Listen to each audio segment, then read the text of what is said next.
Hi అండి, నమస్తే. అందరూ బాగున్నారండి. Welcome to my channel Lavanya material vlogs. అలాగే ఇవాళ మనం మా వారు మా అమ్మని అరిసెలు వండు అత్తయ్య అని చెప్పేసి అన్నారండి. అందుకని ఇవాళ మా అమ్మగారు అరిసెలు వండుతున్నారండి. ఆ ప్రాసెస్ ఎలాగా ఏంటి అన్నది కూడా అంతా కూడా ఈ వీడియోలో ఉంటుంది. స్కిప్ చేయకుండా చూడండి. అలాగే మనం చేసేది కేజీ పిండికి కేజీకండి, కేజీకి చేస్తున్నాం. ఏమేమి వేయాలి, ఎలా వేయాలి అంతా కూడా చెప్తారు. అలాగే బియ్యం మట్టికి మనం ఒక 3 రోజుల ముందు కడిగేసుకుని ఉంచుకుని 2 పూట్ల ఉదయం సాయంత్రం కూడా 2 పూట్ల కడిగేసి మళ్ళీ నీళ్ళు పోసి ఉంచాలండి. అలాగా 3వ రోజు మనం తడిపిండి నీళ్లు వాడదేవేసి అవి మనం తడి బియ్యమేనండి, ఆరబెట్టకూడదు. అవి మిల్లు కట్టుకెళ్తే తడిపిండి అంటే అరిసెల పిండి అంటే వాళ్ళే మిల్లు పట్టేసి ఇస్తారండి. అది వచ్చిన తర్వాత మనం ప్రాసెస్ వీడియోలో ఉంటుంది, చూడండి. అలాగే మా ఛానల్ కొత్త వారు చూసినట్లయితే లైక్ చేయండి, షేర్ చేయండి, సబ్స్క్రైబ్ చేయండి. Please support me my channel. ఓకేనండి, థ్యాంక్ యూ.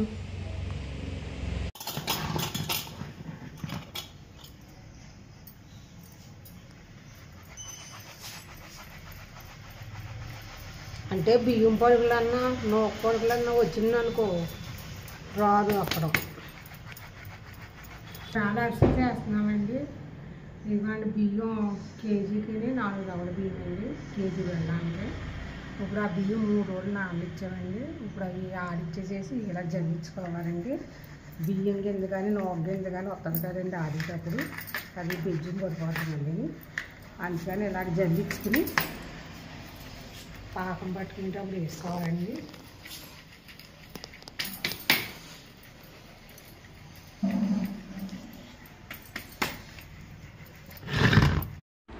అలాగే తడి బియ్యం అండి ఆడిచ్చేసింది. ఇలాగా జల్లిచ్చిన తర్వాత ఇలా నొక్కేసుకోవాలండి ఎప్పటికప్పుడు.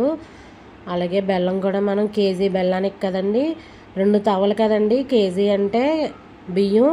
అయితే మేము 4 తవలు వేసామండి, 2 కేజీలు. అంటే మనం కేజీ అరిసెల పిండికి చేయించుకునేటప్పుడు కొంచెం బియ్యం పిండి ఎక్కువ ఉండాలండి. తక్కువ అయితే కరెక్ట్గా అయితే ఆడించుకోకూడదు, తక్కువ అయిపోతుంది. కొంచెం ఎక్కువ తక్కువ అవ్వచ్చు. ఎక్కువ ఉండడమే మంచిది, మీరు ఎక్కువే ఆడించుకోండి. అలిగేవా? ఎవరు వచ్చారు? కట్టేసామని అలిగేవా? పాపం జూలీ పాపా. ఓయ్, గిన్నెలో బెల్లం చితక్కొట్టేసిన తర్వాత ఒక చిన్న గ్లాసుడు వాటర్ వేసండి, గ్యాస్ మీద పెట్టేస్తే ఇదిగోండి ఈ విధంగా మరుగుతూ ఉంటుందండి. మనం చూసుకుంటూ ఉండాలి ఎప్పటికప్పుడు, అంటే పాకం వచ్చిందా లేదా అనేసి మనం చూసుకోవాలండి.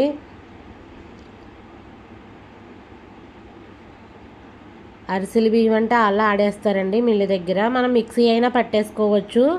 నీళ్ళన్నీ వాడదేవేసి ఒక క్షణం ఉన్నాక పూర్తిగా నీళ్ళన్నీ ఓడిపోయిన తర్వాత పిండిలా పట్టేసుకోవాలండి, అంతే. ఇదిగోండి పాకం అయితే వచ్చేసిందండి. ప్లేట్కి కొడితే టంగుమని సౌండ్ రావాలి. ఇంకా అయిపోయిందండి. ఇప్పుడు దించేసి దాంట్లో ఒక కేజీకినండి ఒక 3 స్పూన్లు ఆయిల్ వేసారు మా అమ్మగారు. దాంట్లో వేసి ఈ తడి బియ్యం ఉన్నది కదండి మనం జల్లించుకున్నది, అది కొంచెం కొంచెం వేసుకుంటూ ఉండాలి, తిప్పాలండి బాగా.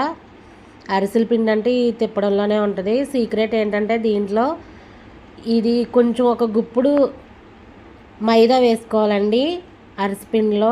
ఇదిగోండి ఈ విధంగా ఉండయ్యేటట్టు తీపి టేస్ట్ చూస్తున్నాను అన్నీ సరిపోయినాయా లేదా అని. అన్నీ సరిపోయాయండి, చాలా బాగా కుదిరింది. అయితే ఇప్పుడు మనం అరిసెలకి ప్రిపేర్ చేసుకుందాం అండి. అది చల్లారకుండా అరిసెలది మూత పెట్టేసి ఉంచుకోవాలండి, చల్లారనివ్వకూడదు. ఆ వేడి అలాగే ఉంచాలి. గ్యాస్ మీద బాణీ పెట్టేసి మూకుడి అలాగే ఆయిల్ వేసుకోవాలండి. 1 కేజీ ఆయిల్ పట్టిందండి, కేజీకి కేజీ ఆయిల్ పట్టింది. ఇవ్వండి వేసుక ఒక ప్లేట్లో నువ్వుపప్పు వేసేసుకునండి. అలాగే గిన్నెలో ఆయిల్ కూడా వేసుకుని ఉంచుకోవాలి. నేను అరిటాకు కోయడానికి వెళ్ళానండి, అరిటాకు కోసుకుని వచ్చాను. చాలా టేస్టీగా ఉంటాయండి. ఇది పాకవారిగా కుదిరి కరెక్ట్గా మీరు ప్రాసెస్లో చేసుకుంటే చాలా టేస్టీగా ఉంటుందండి, చాలా బాగుంటుంది. ఇది పాకం అయిపోయేటప్పుడు నూనె వేసాను చూసారా, అప్పుడే కొంచెం నువ్వుపప్పు కూడా వేసుకుంటారు కొంతమంది. మేమైతే అలా వేయలేదు. తర్వాత కూడా మళ్ళీ కొన్ని ఇవి కూడా చేయొచ్చు అన్న ఆలోచన మీద మేము వేయలేదండి. కావాలంటే దాంట్లో నువ్వుపప్పు కూడా వేసుకుంటే మొత్తం అంతా మిక్స్ అవుతుంది. ఇదిగోండి అరిటాకు తీసుకుని వెనకాల వైపు అండి అరిటాకు తిరగేయాలండి. తిరగేసి దాని మీద ఆయిల్ రాసి ఉండకి ఇది ఉంది కదండి అరిసిపిండి, ఆ ఉండకి మనం నువ్వుపప్పు అద్ది, ఎక్కడైతే అద్దుకోలేదు ఇలా చేసుకుంటానే మనం చేతితో నువ్వుపప్పు కూడా అద్దుకుంటా ఉండి ఎక్కువ కావాలంటే ఎక్కువ. ఇదిగోండి ఈ విధంగా ఇలా వేసేసుకోవాలండి.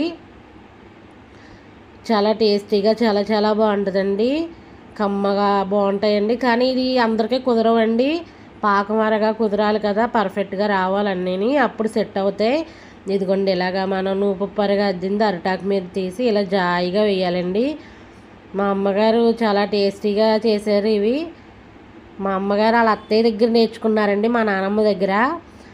మా నానమ్మ దగ్గర నేర్చుకుని మాకు వండుతుందండి. ఇదిగోండి ఇది మా ఇంట్లోనే ఉన్నదండి. ఇది నేను లేదనుకున్నాను, అరిసెల పిండి ఇది అరిసి నొక్కేది దీంతోనే నొక్కాలి కదా అనుకున్నాను. అయితే దీంట్లో ఈజీగా ఉంటుందమ్మా అని చెప్పి మా అమ్మగారు చెప్పారు. సరే అని చెప్పేసి తీసాను. చాలా ఈజీగా అయిపోయిందండి, నాకు నొక్కడంలో చేతుల నొప్పులు కూడా రాలేదు. ఇదిగోండి అలా ఆయిల్లో నుంచి వేగిన తర్వాత బాగా ఎక్కువ ఏం చేసుకోకూడదు, మళ్ళీ కలర్ చేంజ్ అయిపోతాయండి దించాక కూడా చల్లారేక. ఇదిగోండి దీని మీద పెట్టేసి కింద మూకుట్లో ఇది పెట్టేసి ఇది ఇలా నొక్కేస్తే మనకు ఆయిల్ కిందకి దిగిపోద్దండి. ఇదిగోండి చూడండి, అదిగోండి ఆయిల్ చూసారా, నొక్కిన తర్వాత ఆయిల్ ఎలా వచ్చేస్తుందో. మీరు ఒట్టిగడ్డి ఉంటే గడ్డి మీద వేసుకోవచ్చు, లేదంటే ప్లేట్లో పెట్టేసుకోవచ్చండి. ప్లేట్లో పెట్టేసుకుని కింద ప్లేట్ ఒకటి పెట్టుకొని అప్పుడు మనం పైన అన్నీ పేర్చుకుంటే ఆయిల్ ఏమైనా ఉంటే సెంటర్కి వచ్చేస్తుందండి. ఇదిగోండి ఫస్ట్ నేనైతే ఇలా చేశానండి, అసలు నా వల్ల కాలేదు, చేతులు నొప్పి వచ్చేస్తున్నాయి 3 చేసేటప్పుడు. కానీ ఇంకా తర్వాత ఇది తెచ్చి చేసాను, చాలా ఈజీగా అయ్యింది. టేస్ట్ చూడ అన్నారని చూస్తున్నానండి, చాలా టేస్టీగా చాలా బాగా కుదిరినాయి. మేము చెప్పిన విధంగా ఇలాగే మీరు చేసుకోండి ఒకసారి, చాలా బాగా కుదిరినాయండి. ఇదిగోండి అరిసెలు అయితే రెడీ అయిపోయినాయండి. వీడియో అంతా కూడా చూసినందుకు లైక్ చేయండి. చాలా బాగున్నాయి కదండి, టేస్ట్ అయితే చాలా బాగున్నాయండి. మీరు కూడా ఒకసారి ట్రై చేయండి. ఓకేనండి, థ్యాంక్ యూ. అలాగే మా ఛానల్ లైక్ చేయండి, షేర్ చేయండి, సబ్స్క్రైబ్ చేయండి. Please support me my channel. Okay.